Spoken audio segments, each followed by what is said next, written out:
Good morning, everyone, and thank you for joining this press conference from the 17th World Economic Forum on the Middle East and North Africa here from the Dead Sea in Jordan. It's our second co-chairs press conference this morning, so we're building up the excitement, obviously.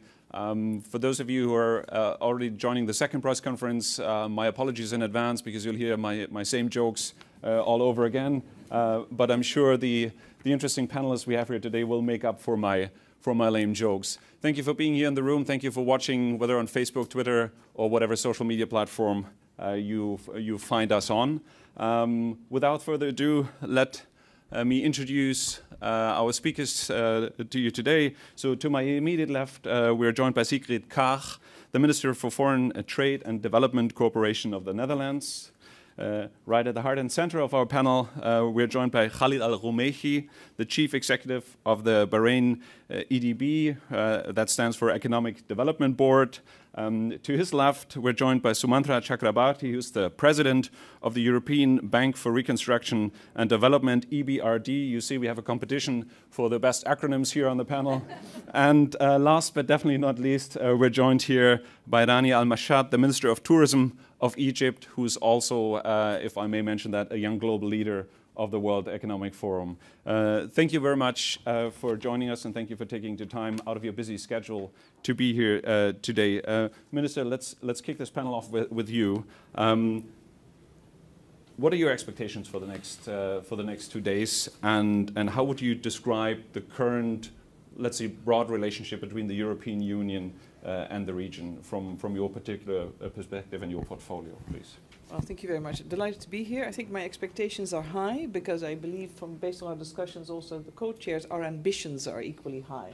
So it's upon us in our conversations to deliver. I think the focus, the agenda on digitalization, the fourth industrial revolution, connectivity between the young population of the region, the potential of the region, despite all the issues, risks, conflict, the potential is greater. So it's a duty of care for us to deliver through investments, technology, and of course create and build from a public perspective and a political perspective the enabling environment, from good governance to investments to legislation, and of course also investors from outside. That's where the European Union comes in. Of course, I can't speak for the Union, but we are a founding member of the European Union and firmly committed to the Union. Yeah. We believe that obviously yes, I thought you would appreciate that.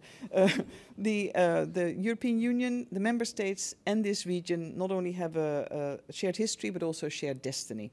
We need to get a lot more export, trade, intra-trade, intra-regional trade up and running. That's still very low.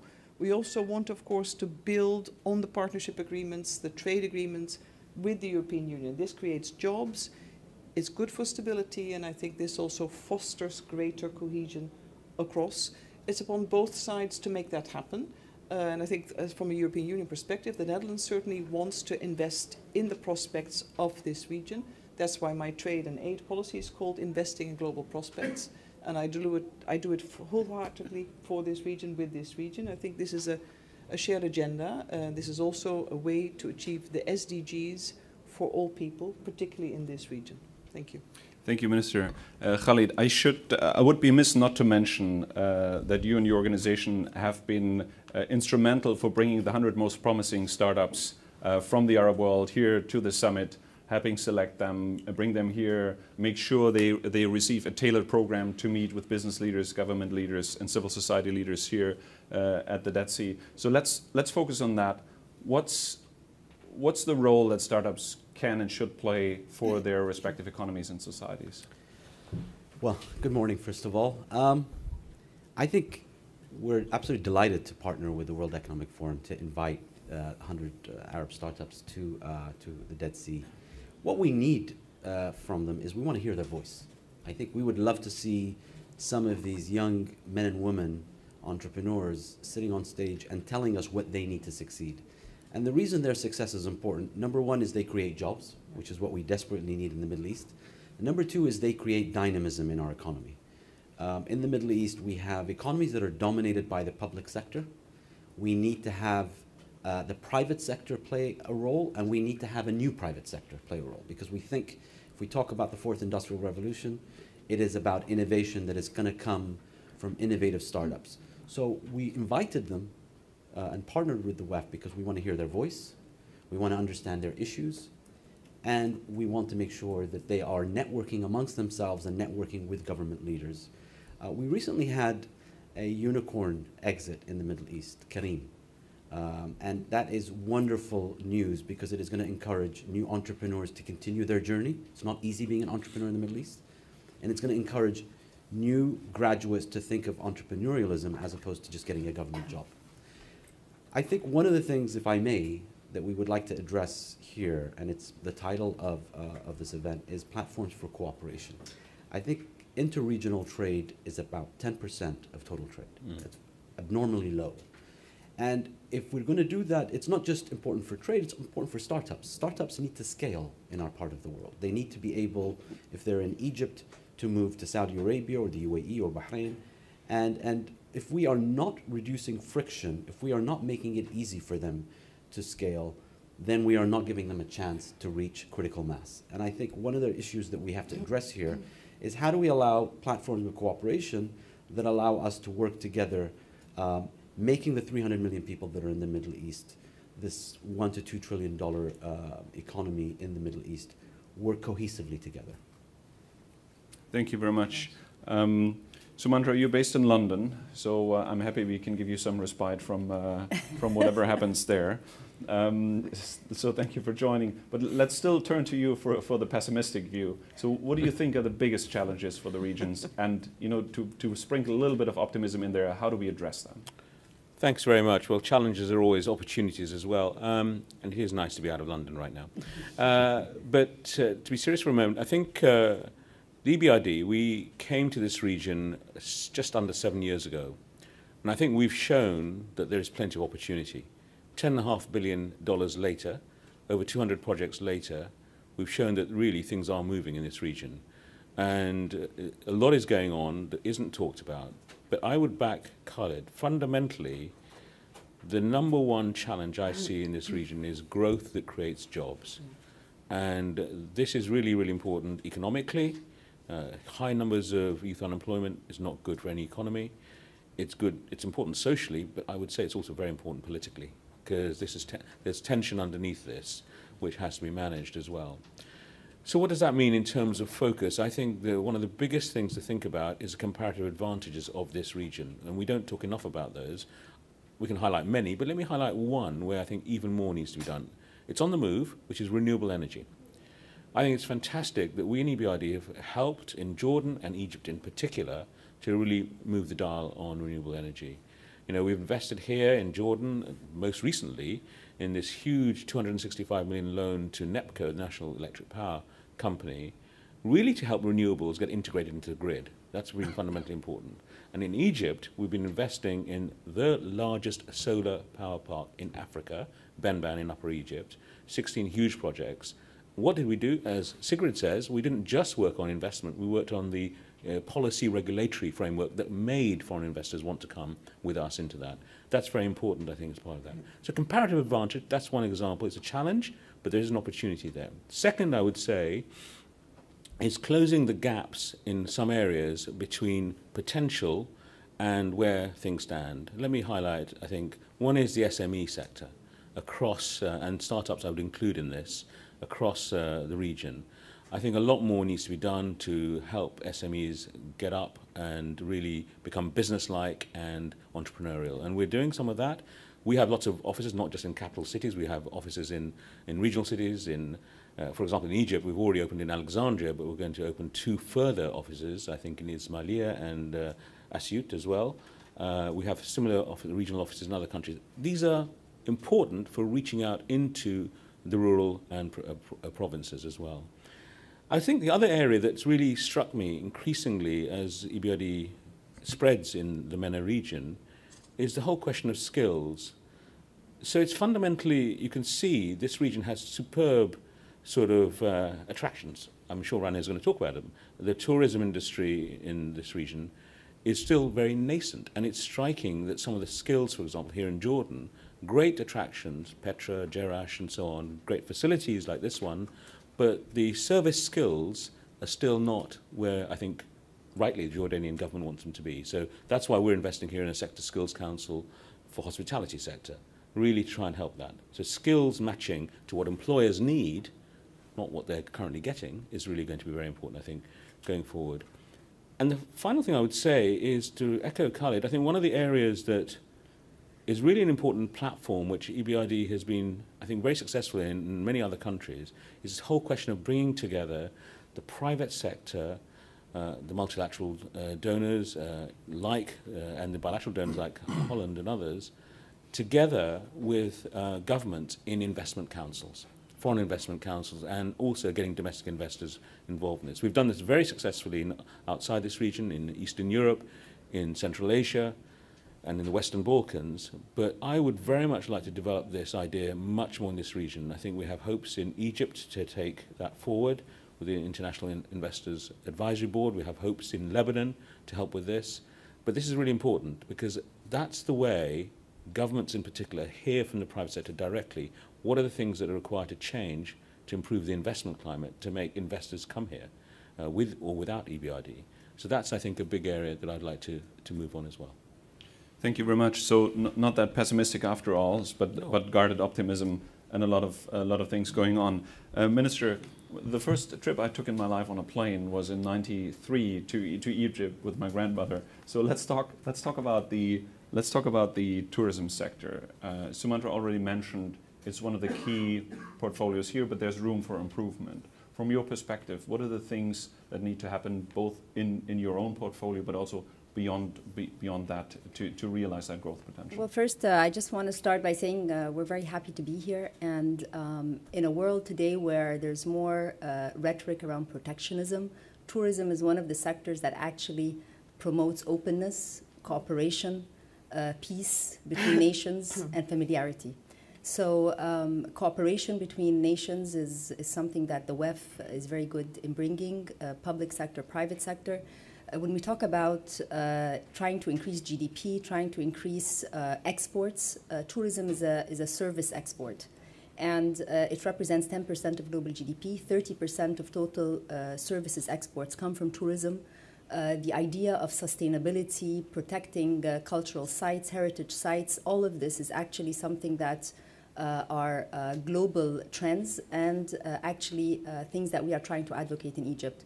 I started as a minister 14 months ago, and I came on a platform where I wanted to change the narrative on tourism in Egypt. And that includes launching the E-Trip. The E-Trip is Egypt Tourism Reform Program. It was launched in November of 2018. And given that we have here the EBRD and other institutions, the tourism sector in Egypt is 98% privately led. So we're very proud that it is one of the sectors where government involvement is more on the regulatory side. With the E-Trip, what we want to do is to create a common vision, one where parliament, government, and the private sector are talking the same language. We want to create a sustainable tourism sector to increase our competitiveness and be in line with international trends. And the overarching objective is that every Egyptian household have at least one person working in tourism.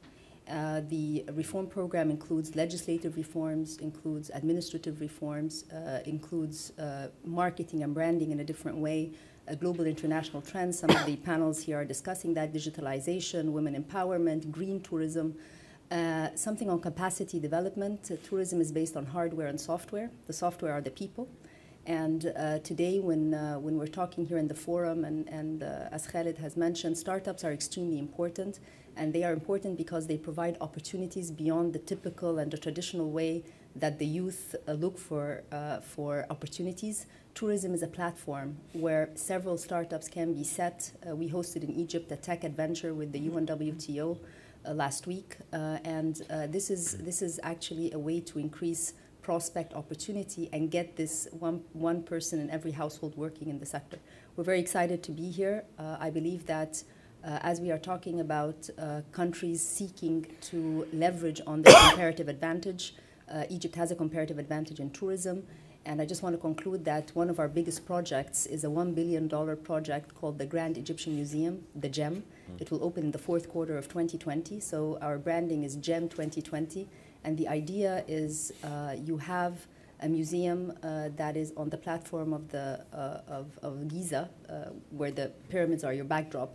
So you can see Egyptian antiquities in different museums, but you can only take a selfie with the collection of Tutankhamun and the pyramids at the same time at the gem.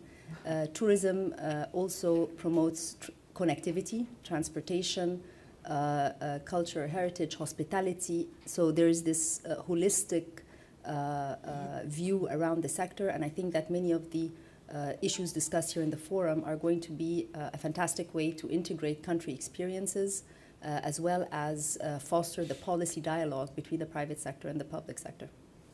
Thank you, Minister. And I was joking earlier about the two gentlemen competing with their acronyms. I have to say, with E-Trip and GEM, we have a clear winner on this panel. There's no doubt about it. Let's open the floor for question and answers from the audience. We have a microphone, so our online audience can hear you as well. Do we have any questions, or are you still collecting yourselves? Well, in the meantime, that gives me the chance to get in one more question while you're collecting your thoughts. We heard from various speakers this morning already, and had with our Shapers community events over the last days, and it's very clear that this is a very young region. Now here we're meeting, yes, there's young people here, there's global shapers here, but we're meeting with 1,000 leaders from business, from government, who are not part of this cohort of under 30-year-olds mostly, right? So how do you think, what do we need to do to transfer these insights, transfer these messages to the majority of the young people in the region? I think that I think I'm still 30 at heart, so I think that what's very different today than a forum that would take place 5-6 years ago is the connectivity. I think each and every message that is said here, the youth in the region are in tune, and it's being disseminated. I think what is very important is that we take the execution to the grassroots, and I think that, and we were discussing this as co-chairs earlier this morning. The region has many policymakers today who are young and have been educated with international exposure. So for them to be able to take these messages and really fly with them, I think that is creating a lot of traction. So many things are possible, and I think with the political commitment we have in different places, we will be able to transfer a lot of these recommendations into actionable plans. Thank you. You want to add yeah, to that, please? I would also like to say that I think we have to acknowledge that this place and the people that can afford to be here and are here also need to find different ways to connect to those young people and countries that are actually failed states or failing states in conflict. Because the digital divide, the digital divide will hit harder on countries that are currently actually dealing with the sort of triple challenges. And if you add climate change on top of that, and that's, I think, is a real issue, because this region, for instance, in the last 10 years has witnessed a severe reversal of all the gains and lack of progress on the SDGs because of conflict. More children are out of school, more children are again malnourished, I mean, from Syria, Yemen, Libya, as we follow the news today. So we cannot ignore those realities where also young people are growing up in refugee settings or settings of displacement. So I think we need a particular look and see also how technology, sort of the fourth industrial revolution, can also and particularly benefit the most marginalized, because that's a factor of rights, but also a factor of future instability. So I think we need to be very mindful, not only of opportunity, but really the political duty of care to look and to bring everybody up to speed. The last point I think we also need to be mindful of, that where technology can create new jobs, future markets, we also need to focus on creating jobs for the people that need jobs now and cannot wait for technology and policy implementation and new forms of investment to take shape, because that's the balancing act I think we need to continuously engage in, that the ones who can lift the other ones out and take them with them along this journey, which is really then a balanced Middle East, North Africa, so to speak. Can I just add one thing? I think, kind of carrying on what Rania mentioned, I think we need more representation of younger people. I mean, it's refreshing, whether in government, in boards. I think it's refreshing now in the Middle East to see ministers and senior decision makers that are in their 30s. They bring a fresh perspective. We have an example in the Kingdom of Saudi Arabia, where we have a leader, a crown prince, who is young and who's driving reform. So I think we need to hear their voice, because sometimes we speak on their behalf. We need to actually have them speak on their own behalf. So I think the young decision makers that we are seeing in senior positions is allowing us to hear what they need to see, representing their hopes, their dreams. We've seen in Europe even prime ministers that are in their early 40s. And yet, or in their 30s, and yet in our part of the world we still see ageism, I think is a term that I just heard this morning, which I liked, that we still see people that are frankly in their 50s or 60s in senior positions. So we need to have more representation. And I would just urge that I hope here on our panels, maybe in a future co-chair, we have somebody who's young, who represents from the Middle East, who actually represents that perspective that I think their voice needs to be heard. Yeah. On this spot, I need to point out that Wafa Ben-Hassine is one of our global chairs as a co-chair. So, but point well taken, absolutely. So, as probably the oldest person on the panel, and therefore now severely obsolete, obviously. No, but I think this is a serious point here. I think last night I had two excellent conversations at the reception last night with two young entrepreneurs from the region. And one of the things that struck me is how banks like mine, but also other multilateral banks, I mean, actually, EBRD has a reputation for taking high risk. Our appetite, risk appetite, is way greater than most international institutions. But the thought that struck me is, are we doing enough to take a chance on young people's ideas and investments? Or are we also a bit too conservative? So do we create, for example, in the startup area, do we create enough space for venture capital type funds to really take a chance on some of the startups? Now, we've done some investments on some of the startups here in Jordan, for example. But if you look at it, in terms of financing, these are sort of hundreds of thousands of pounds. They're not in the millions at all, nowhere near it yet. And I think there's plenty of opportunity. And so one of the things I go back with is actually a sort of self-questioning of my institution. Are we doing enough on this front? And particularly working with some of the governments in creating maybe risk-sharing products as well to try and make this more feasible.